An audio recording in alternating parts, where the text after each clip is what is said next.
Hello, everyone. Welcome back to Cloud Wars Live. We are looking at the digital revolution in a lot of new ways and trying to assess the impact it's having on our lives, our personal lives, our business lives, the world around us, and everything going on there.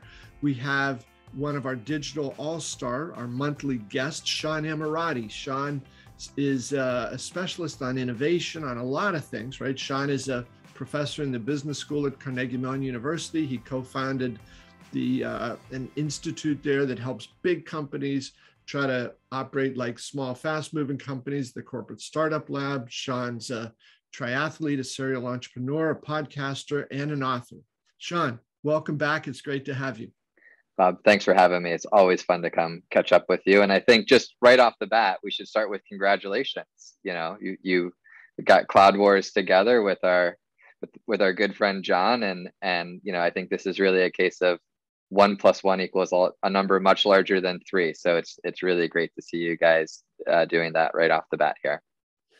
Oh, Sean, thank you. Yeah, it has been wonderful. It's a great organization that John's building, and really he took a company that had, you know, over 100 employees, brought that way down because the markets they'd serving had changed pretty dramatically. Now he's building something new.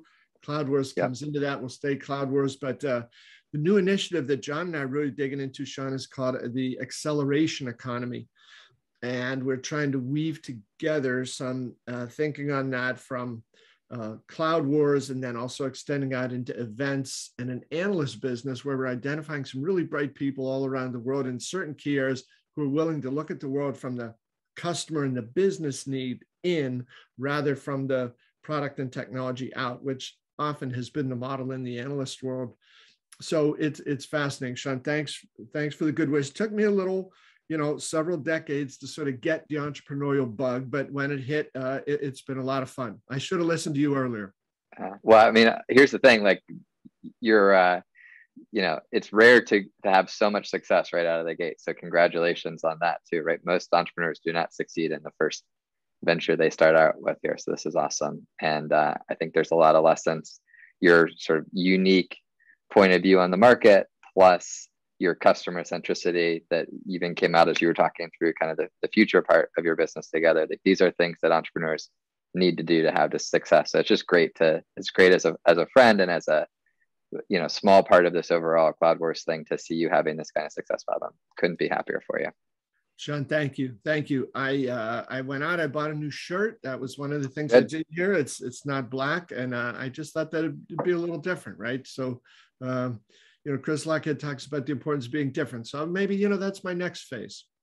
So it's funny you say I went and bought a shirt. I don't know if you saw the news that the MailChimp guys just got acquired by Intuit, and they were sitting down with the founder of MailChimp. They're like, you know, it's massive acquisition, right? Well, billions of dollars flowing back to him because MailChimp had stayed fairly closely held through the years, and so you know, his founders walk into it with literally billions of dollars. And the CNBC interview, they're all excited, but so what are you gonna go do? And he's like, I think I'm gonna get a new mountain bike. And it's like you could see, like, that's not what we were waiting for there. But I like I went and got a new shirt. Like, it was, you know, it's a good acquisition. So anyways, that's fun. It's great to see, you know, great companies coming together. And I obviously remember John from you know, I guess it was 20 years ago when you guys were at CMP, Tech Web, all those, United Business Media, all the different names that you might associate with that. But it's just great. It's just great to see, you know, two guys who are great coming together to work on it. So it'll be awesome. So we're all cheering you on and excited to see what happens here. Thanks, Sean. Thanks. It's incredibly fortunate, wonderful time, great time to be alive. And I tell you, Sean, you know, one of the things I wanted to ask you about a little bit here today is I stuck my neck out a little bit last week or earlier this week. I'm not sure, but I don't know a whole lot about technology, as you know, but I designated something as the product of the year, and it is a Google Cloud solution called Supply Chain Twin. And the basic notion of it here is, what if you could do like a digital twin of a product? How about if you could do a digital twin of your whole supply chain?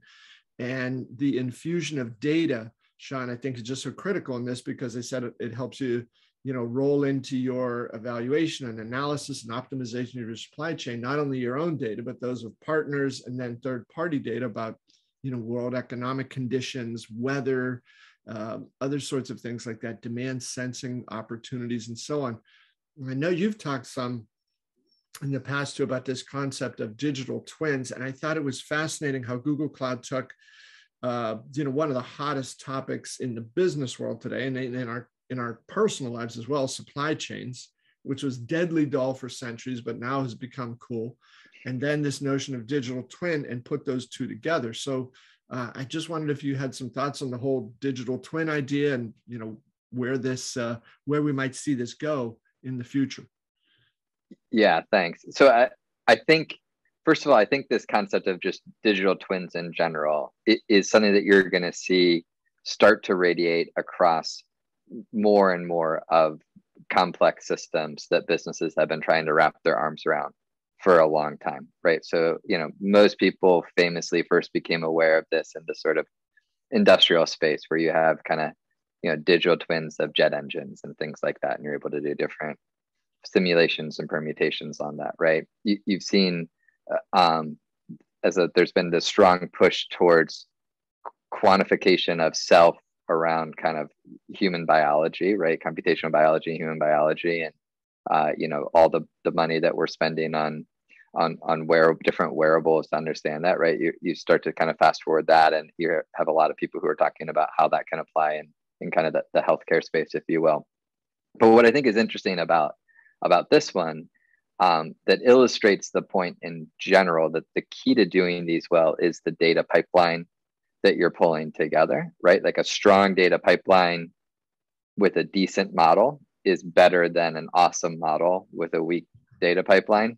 And we can talk a bit more about that in a bit. But I think what's interesting here is, right, you've got Google pulling in both this interesting external data, like you talked about weather, for example, certainly something that intuitively makes sense when you're thinking about supply chains. You've also got an ability to, with weather, think about sort of normal variances, and then what about extreme, as Talib would call it, kind of the black swan type things are around that, right?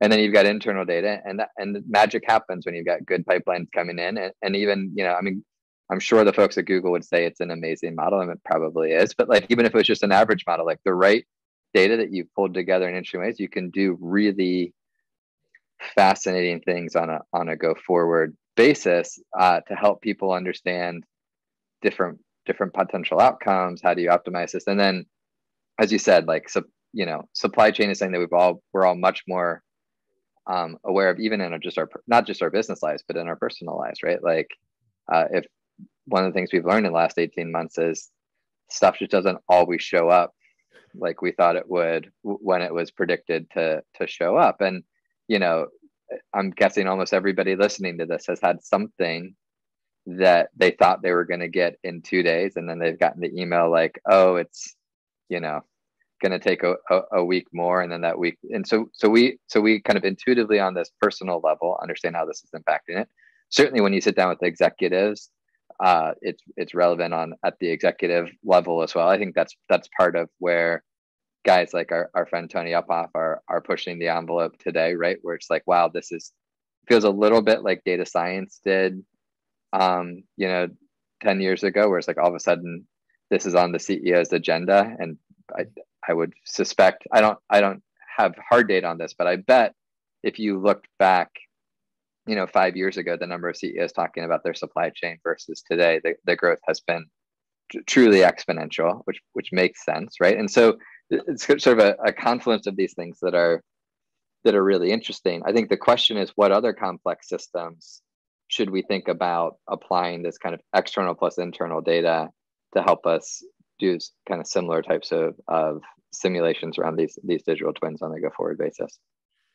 Yeah, Sean, I wonder if, by that, because when I had talked about this the other day, one of the things I said was, if you can do it for supply chain, what about in a demand chain model? What if you could do it for, talent optimization, cybersecurity, your whole risk management? And I think, it's funny hearing people talk now about the new sort of digital selling, I saw one of the top analysts who covers the tech industry. He was interviewing a CEO the other day, and he said, well, for decades, it was the steak eating, Cadillac driving sales guys. And I said, that's like it was 100 years ago. It's so foreign to everything. So can you do these sort of really high level optimizations of a market, of prospects, of, who needs what and what goes on there? Or Sean, I'm sorry, I just might be blowing this out of proportion, but I keep going back to your idea here, which is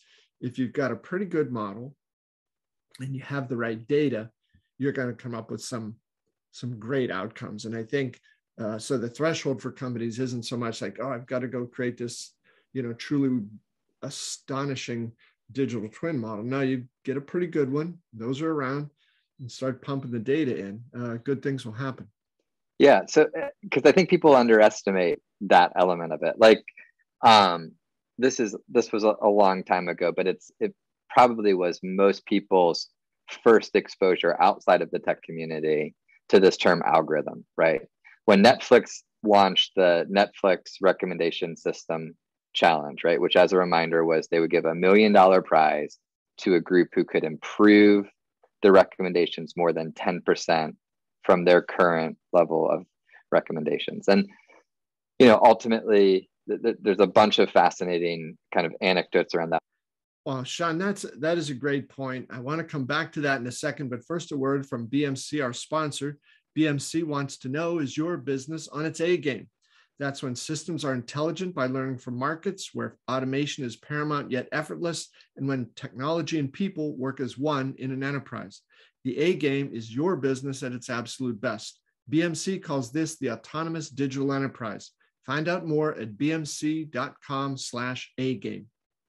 But coming back to this data point for a moment, because I think the Netflix challenge actually illustrated this well. I remember when that first came out, it was kind of red meat for teaching students about these topics at CMU, because it was just like this great publicly available data source. They could pull it. Obviously, the probability of a single undergrad or team of master students winning the challenge was pretty low. I mean, the groups working on it that were actually pushing the upper end of that were pretty accomplished groups of people, but it was still a fun thing to put students against. And one of the things that was always interesting when we would do this is the teams that would immediately jump in and try to come up with the best machine learning model to make their recommendations with the data that Netflix gave them off the bat never did as well as the teams who went and immediately figured out, how do I augment the data they've given me with additional data, right? Like when we did this with our students, and again, this was a long time ago, but like, remember there was a database called IMDb, right? And you could go to IMDb, it's still around, but I'm saying like at the time, like going to IMDb and augmenting the data you had about the movie with that additional data, spending your energy doing that versus spending your energy trying to develop, the best neural net, it was amazing sort of the difference in sort of quality of recommendations that you could drive from that. So with that principle of like, sometimes the data is more important, or often the data is more important than the model, and sort of a good feature of a model, i.e. a high quality data source, is often more valuable than a slightly better model. And the level of effort is different there. I think the key becomes, if we're going to do this in other spaces, that we've got to get good at figuring out the right data to pull in. So let's use your talent digital twin as an example, right? Because most companies, when you talk to them today, talent is also, for certain job functions, is similar to the supply chain, right? It is a war for high quality talent today, right? And so if you could figure out how to get better candidates into the top of your candidate funnel, and move the right candidates through that funnel faster, so you could go from applying to job faster, right? You would end up, with an incredible competitive advantage, right? Now, one approach to that might be, okay, take the data that you're already gathering and try to make that better, right? But I think the brilliance of taking the Google supply chain example and applying this is you might actually do better by figuring out, okay, how do I take the data I'm already, tracking in my system like Workday or whatever, how do I augment that with a bunch of other information and then use that to help me build a model and then think about different scenarios, different permutations that model may live on. And my point is, and I think this is where like the, sort of analogous to the weather on the supply chain side, things like schools they went to, groups they were part of, extracurriculars they were like, there might be a bunch of other volunteer things that they're part of, right? There might be a bunch of other things that are non-obvious that if you could augment that, have it in clean, easy to use data, you could do really interesting digital twinning on top of that.